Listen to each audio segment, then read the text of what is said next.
ಸಚಿವರನ್ನ ಕೇಳಿದ್ರೆ ಹಿಂಗೆ, ನಾವು ಪ್ರಶ್ನೆ ಮಾಡಿದ್ರೆ ನಾವು ಒಂದ್ಸಲ ಹೇಳಿದೀವಿ ಮತ್ತೊಂದ್ಸಲ ಹೇಳಲ್ಲ ಅಂತ ಹೇಳ್ತಾ ಇದ್ದಾರೆ. ಎಷ್ಟು ಹೋಟೆಲ್ ಇದೆ, ಎಷ್ಟು ಬೇಡಿಕೆ ಇದೆ, ಎಷ್ಟು ಪೂರೈಕೆ ಮಾಡಬೇಕು ಅನ್ನೋದ್ರ ಬಗ್ಗೆ ಸಚಿವರಿಗೆ ಗೊತ್ತಿಲ್ಲ ಅಂತ ಹೇಳಿದ್ರ ಮೇಲೆ ಇನ್ ಜನರಿಗೆ ಹೇಗ್ ತಲುಪುತ್ತೆ? ಜನರ ಈ ಸಿಲಿಂಡರ್ ಹಾಹಾಕಾರವನ್ನ ಈ ಸಚಿವರಿಂದ ಹೇಗೆ ನಾವು ಅನುಕೂಲ ಮಾಡ್ಕೊಳ್ಬಹುದು, ಅಥವಾ ಹೇಗೆ ನಾವು ಇವರಿಂದ ಪರಿಹಾರವನ್ನ ಪಡ್ಕೊಳ್ಳಿಕ್ ಆಗತ್ತೆ ಅನ್ನುವಂತ ಪ್ರಶ್ನೆ. ಹಾಗಾದ್ರೆ ಯಾರಿಗ್ ಸಾಲತ್ತೆ ಸಿಲಿಂಡರ್? ನೋಡಿ, ರಾಜ್ಯಕ್ಕೆ ಪ್ರತಿನಿತ್ಯ ಬೇಕಾಗಿರುವಂತಹ ಗ್ಯಾಸ್ ಸಿಲಿಂಡರ್ ಸುಮಾರು 44 ಸಾವಿರ ಸಿಲಿಂಡರ್ ನಮಗೆ ಪ್ರತಿನಿತ್ಯ ಬೇಕಾಗಿದೆ. 20% ಕರ್ನಾಟಕಕ್ಕೆ ಸಿಗುವ ಸಿಲಿಂಡರ್ 9,000 ಮಾತ್ರ. ರಾಜ್ಯದಲ್ಲಿ ಇರುವ ಆಸ್ಪತ್ರೆಗಳಿಗೆ 4,000 ಸಿಲಿಂಡರ್ಗಳು ಬೇಕು. ಆಸ್ಪತ್ರೆಗಳಿಗೆ 4,000 ಸಿಲಿಂಡರ್ ಬೇಕು ಪ್ರತಿದಿನ. ಆಟೋಗಳಿಗೆ ಬೇಕಾಗಿರುವ ಸಿಲಿಂಡರ್ 2,500. ಆಟೋಗಳಿಗೆ 2,500 ಸಿಲಿಂಡರ್ ಅಗತ್ಯ ಇದೆ. ಹೋಟೆಲ್ ಉದ್ಯಮಿಗಳಿಗೆ ಅಥವಾ ಹೋಟೆಲ್ ಉದ್ಯಮಕ್ಕೆ 1,000 ಸಿಲಿಂಡರ್. ಇತರ ಅಗತ್ಯ ಸೇವೆಗಳಿಗೆ 1,500. ಎಮರ್ಜೆನ್ಸಿ ಏನಾದ್ರೂ ಇದ್ರೆ 1,500 ಸಿಲಿಂಡರ್ ಬೇಕಾಗುತ್ತೆ. ನಿತ್ಯ ರಾಜ್ಯಕ್ಕೆ ಬೇಕಾದ ಕಮರ್ಷಿಯಲ್ ಸಿಲಿಂಡರ್ ಅಂದ್ರೆ ಕಮರ್ಷಿಯಲ್ ಪರ್ಪಸ್ಗಾಗಿ ನಮ್ಮ ರಾಜ್ಯಕ್ಕೆ ಬೇಕಾಗಿರುವಂತಹ ಸಿಲಿಂಡರ್ ಸುಮಾರು 30,000. ಇಷ್ಟೆಲ್ಲ ಇದೆ. ಹೇಗ್ ಸಾಗುತ್ತೆ? ನಮಗೆ ಪೂರೈಕೆ ಅಲ್ಪ ಪ್ರಮಾಣದಲ್ಲಿದ್ದು ನಮ್ಮ ಬೇಡಿಕೆ ಇಷ್ಟೆಲ್ಲ ಇದ್ರೆ ಆ ಪೂರೈಕೆ ಆದಂತ ಸಿಲಿಂಡರ್ ನಲ್ಲಿ ಹಂಚೋದು ಹೇಗೆ ಸಾಲುತ್ತೆ? ಹೋಟೆಲ್ ಉದ್ಯಮವಂತೂ ತರಗೆಲೆಗಳಂತೆ ಉದುರ್ತಾ ಇದ್ದಾವೆ. ಒಂದಾದ ಮೇಲೆ ಹೋಟೆಲ್ಗಳು ಬಂದಾಗ್ತಾ ಇದ್ದಾವೆ.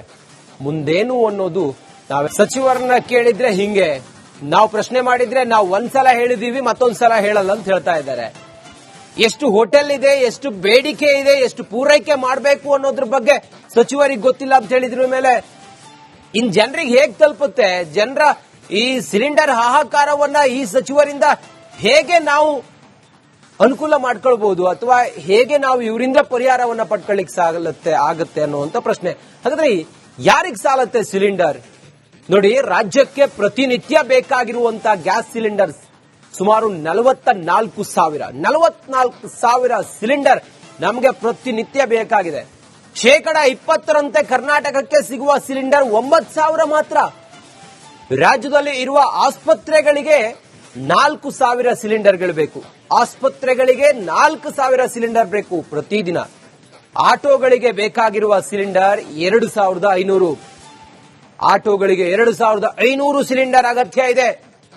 ಹೋಟೆಲ್ ಉದ್ಯಮಿಗಳಿಗೆ ಅಥವಾ ಹೋಟೆಲ್ ಉದ್ಯಮಕ್ಕೆ 1,000 ಸಿಲಿಂಡರ್. ಇತರ ಅಗತ್ಯ ಸೇವೆಗಳಿಗೆ 1,500. ಎಮರ್ಜೆನ್ಸಿ ಏನಾದ್ರೂ ಇದ್ರೆ 1,500 ಸಿಲಿಂಡರ್ ಬೇಕಾಗುತ್ತೆ. ನಿತ್ಯ ರಾಜ್ಯಕ್ಕೆ ಬೇಕಾದ ಕಮರ್ಷಿಯಲ್ ಸಿಲಿಂಡರ್ ಅಂದ್ರೆ ಕಮರ್ಷಿಯಲ್ ಪರ್ಪಸ್ಗಾಗಿ ನಮ್ಮ ರಾಜ್ಯಕ್ಕೆ ಬೇಕಾಗಿರುವಂತಹ ಸಿಲಿಂಡರ್ ಸುಮಾರು 30,000. ಇಷ್ಟೆಲ್ಲ ಇದೆ.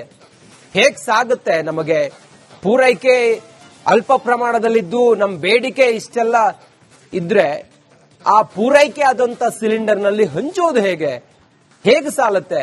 ಹೋಟೆಲ್ ಉದ್ಯಮವಂತೂ ತರಗೆಲೆಗಳಂತೆ ಉದುರ್ತಾ ಇದ್ದಾವೆ. ಒಂದಾದ ಮೇಲೆ ಹೋಟೆಲ್ಗಳು ಬಂದಾಗ್ತಾ ಇದ್ದಾವೆ.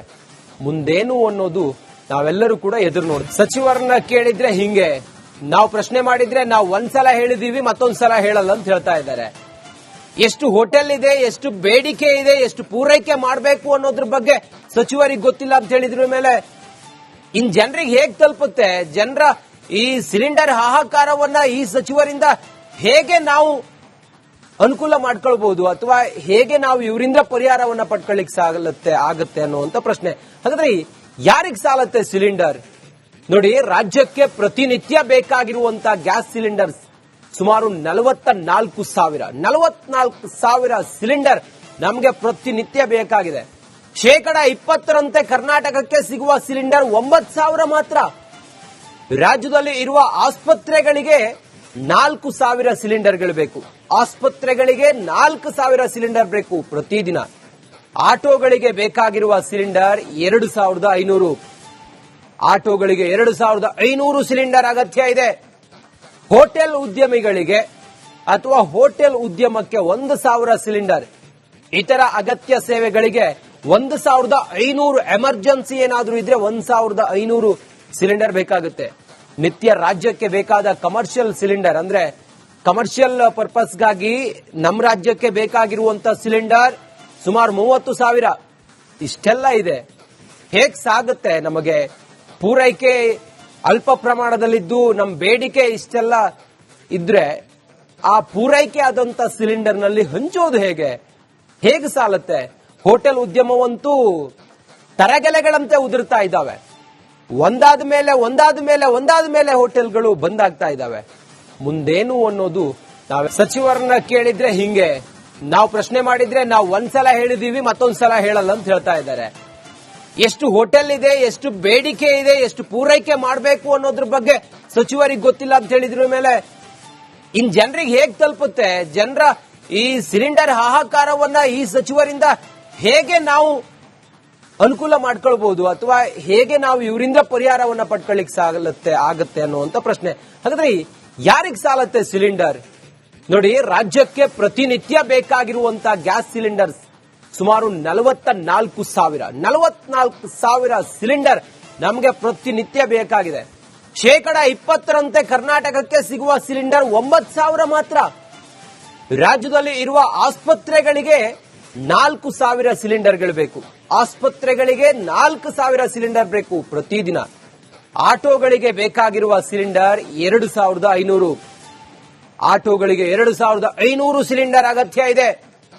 ಹೋಟೆಲ್ ಉದ್ಯಮಿಗಳಿಗೆ ಅಥವಾ ಹೋಟೆಲ್ ಉದ್ಯಮಕ್ಕೆ 1,000 ಸಿಲಿಂಡರ್. ಇತರ ಅಗತ್ಯ ಸೇವೆಗಳಿಗೆ 1,500. ಎಮರ್ಜೆನ್ಸಿ ಏನಾದ್ರೂ ಇದ್ರೆ 1,500 ಸಿಲಿಂಡರ್ ಬೇಕಾಗುತ್ತೆ. ನಿತ್ಯ ರಾಜ್ಯಕ್ಕೆ ಬೇಕಾದ ಕಮರ್ಷಿಯಲ್ ಸಿಲಿಂಡರ್ ಅಂದ್ರೆ ಕಮರ್ಷಿಯಲ್ ಪರ್ಪಸ್ಗಾಗಿ ನಮ್ಮ ರಾಜ್ಯಕ್ಕೆ ಬೇಕಾಗಿರುವಂತ ಸಿಲಿಂಡರ್ ಸುಮಾರು 30,000 ಇಷ್ಟೆಲ್ಲ ಇದೆ. ಹೇಗ್ ಸಾಗುತ್ತೆ? ನಮಗೆ ಪೂರೈಕೆ ಅಲ್ಪ ಪ್ರಮಾಣದಲ್ಲಿದ್ದು ನಮ್ಮ ಬೇಡಿಕೆ ಇಷ್ಟೆಲ್ಲ ಇದ್ರೆ ಆ ಪೂರೈಕೆ ಆದಂತ ಸಿಲಿಂಡರ್ ನಲ್ಲಿ ಹಂಚೋದು ಹೇಗೆ ಸಾಲುತ್ತೆ? ಹೋಟೆಲ್ ಉದ್ಯಮವಂತೂ ತರಗೆಲೆಗಳಂತೆ ಉದುರ್ತಾ ಇದ್ದಾವೆ. ಒಂದಾದ ಮೇಲೆ ಹೋಟೆಲ್ಗಳು ಬಂದಾಗ್ತಾ ಇದ್ದಾವೆ. ಮುಂದೇನು ಅನ್ನೋದು ನಾವೆಲ್ಲರೂ ಕೂಡ ಎದುರು ನೋಡಿ ಸಚಿವರನ್ನ ಕೇಳಿದ್ರೆ ಹಿಂಗೆ, ನಾವು ಪ್ರಶ್ನೆ ಮಾಡಿದ್ರೆ ನಾವು ಒಂದ್ಸಲ ಹೇಳಿದೀವಿ ಮತ್ತೊಂದ್ಸಲ ಹೇಳಲ್ಲ ಅಂತ ಹೇಳ್ತಾ ಇದ್ದಾರೆ. ಎಷ್ಟು ಹೋಟೆಲ್ ಇದೆ, ಎಷ್ಟು ಬೇಡಿಕೆ ಇದೆ, ಎಷ್ಟು ಪೂರೈಕೆ ಮಾಡಬೇಕು ಅನ್ನೋದ್ರ ಬಗ್ಗೆ ಸಚಿವರಿಗೆ ಗೊತ್ತಿಲ್ಲ ಅಂತ ಹೇಳಿದ್ರ ಮೇಲೆ ಇನ್ ಜನರಿಗೆ ಹೇಗ್ ತಲುಪುತ್ತೆ? ಜನರ ಈ ಸಿಲಿಂಡರ್ ಹಾಹಾಕಾರವನ್ನ ಈ ಸಚಿವರಿಂದ ಹೇಗೆ ನಾವು ಅನುಕೂಲ ಮಾಡ್ಕೊಳ್ಬಹುದು, ಅಥವಾ ಹೇಗೆ ನಾವು ಇವರಿಂದ ಪರಿಹಾರವನ್ನ ಪಡ್ಕೊಳ್ಳಿಕ್ ಆಗತ್ತೆ ಅನ್ನುವಂತ ಪ್ರಶ್ನೆ. ಹಾಗಾದ್ರೆ ಯಾರಿಗ್ ಸಾಲತ್ತೆ ಸಿಲಿಂಡರ್? ನೋಡಿ, ರಾಜ್ಯಕ್ಕೆ ಪ್ರತಿನಿತ್ಯ ಬೇಕಾಗಿರುವಂತಹ ಗ್ಯಾಸ್ ಸಿಲಿಂಡರ್ ಸುಮಾರು 44,000 ಸಿಲಿಂಡರ್ ನಮಗೆ ಪ್ರತಿನಿತ್ಯ ಬೇಕಾಗಿದೆ. 20% ಕರ್ನಾಟಕಕ್ಕೆ ಸಿಗುವ ಸಿಲಿಂಡರ್ 9,000 ಮಾತ್ರ. ರಾಜ್ಯದಲ್ಲಿ ಇರುವ ಆಸ್ಪತ್ರೆಗಳಿಗೆ 4,000 ಸಿಲಿಂಡರ್ಗಳು ಬೇಕು. ಆಸ್ಪತ್ರೆಗಳಿಗೆ 4,000 ಸಿಲಿಂಡರ್ ಬೇಕು ಪ್ರತಿದಿನ. ಆಟೋಗಳಿಗೆ ಬೇಕಾಗಿರುವ ಸಿಲಿಂಡರ್ 2,500. ಆಟೋಗಳಿಗೆ 2,500 ಸಿಲಿಂಡರ್ ಅಗತ್ಯ ಇದೆ. ಹೋಟೆಲ್ ಉದ್ಯಮಿಗಳಿಗೆ ಅಥವಾ ಹೋಟೆಲ್ ಉದ್ಯಮಕ್ಕೆ 1,000 ಸಿಲಿಂಡರ್. ಇತರ ಅಗತ್ಯ ಸೇವೆಗಳಿಗೆ 1,500. ಎಮರ್ಜೆನ್ಸಿ ಏನಾದ್ರೂ ಇದ್ರೆ 1,500 ಸಿಲಿಂಡರ್ ಬೇಕಾಗುತ್ತೆ. ನಿತ್ಯ ರಾಜ್ಯಕ್ಕೆ ಬೇಕಾದ ಕಮರ್ಷಿಯಲ್ ಸಿಲಿಂಡರ್ ಅಂದ್ರೆ ಕಮರ್ಷಿಯಲ್ ಪರ್ಪಸ್ಗಾಗಿ ನಮ್ಮ ರಾಜ್ಯಕ್ಕೆ ಬೇಕಾಗಿರುವಂತ ಸಿಲಿಂಡರ್ ಸುಮಾರು 30,000 ಇಷ್ಟೆಲ್ಲ ಇದೆ. ಹೇಗ್ ಸಾಗುತ್ತೆ? ನಮಗೆ ಪೂರೈಕೆ ಅಲ್ಪ ಪ್ರಮಾಣದಲ್ಲಿದ್ದು ನಮ್ಮ ಬೇಡಿಕೆ ಇಷ್ಟೆಲ್ಲ ಇದ್ರೆ ಆ ಪೂರೈಕೆ ಆದಂತ ಸಿಲಿಂಡರ್ ನಲ್ಲಿ ಹಂಚೋದು ಹೇಗೆ ಸಾಲುತ್ತೆ? ಹೋಟೆಲ್ ಉದ್ಯಮವಂತೂ ತರಗೆಲೆಗಳಂತೆ ಉದುರ್ತಾ ಇದ್ದಾವೆ. ಒಂದಾದ ಮೇಲೆ ಹೋಟೆಲ್ಗಳು ಬಂದಾಗ್ತಾ ಇದ್ದಾವೆ. ಮುಂದೇನು ಅನ್ನೋದು